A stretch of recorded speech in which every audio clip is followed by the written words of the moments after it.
Тоқаев Нығматуллиндердің заңсыз табысы туралы айтты. Қазақстан президенті Қасым-Жомарт Тоқаев мәжілістің экс-спикері Нұрлан Нығматуллиннің ұлдары басқаратын Қазфосфат зауытының заңсыз табысы туралы айтты.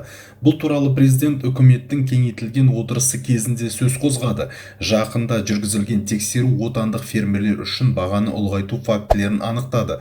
Мысалы, Қазфосфат жауапкершілігі шектеулі серіктестігі еншілес компанияға Қазхимикалс сауда үйі тыңайтқыштардың айтарлықтай көлемін сатты. Бұл 30%-ға дейін сауда үстемесін қосты. Бұл жағдай монополияға қарсы ден қою шараларымен түзетілді. Өндіруші өзінің заңсыз табысын қайтарады, дейді Тоқаев. Және қаржылық мониторинг агенттігі Қазфосфат басшылығына қатысты сотқа дейінгі тергеу басталғанын мәлімдеді. Ведомство өкілдерінің мәліметіне сәйкес қылмыстық істі 13 шілдеде Жамбыл облысы бойынша экономикалық тергеу департаменті тіркеген. Тергеудің басталуына аймақ бойынша бәсекелестікті қорғау және дамыту департаментінің шығарған қорытындысы себеп болған.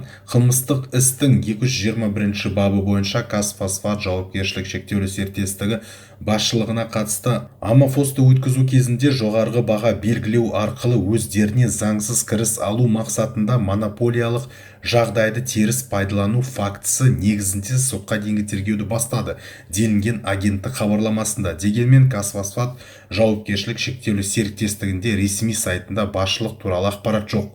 Естеріңізге сала кетсек, бұған дейін Тараз тұрғындары 11 шілдеде кешке әлеуметтік желілерде тұман басқан қаланың видеоларымен бөліскен еді. Олар жағымсыз иіс салдарынан тыныс алу қиындығынан айтады. Бұған Қазфосфат зауытындағы қысқа уақыттық түтін шығу себеп болған.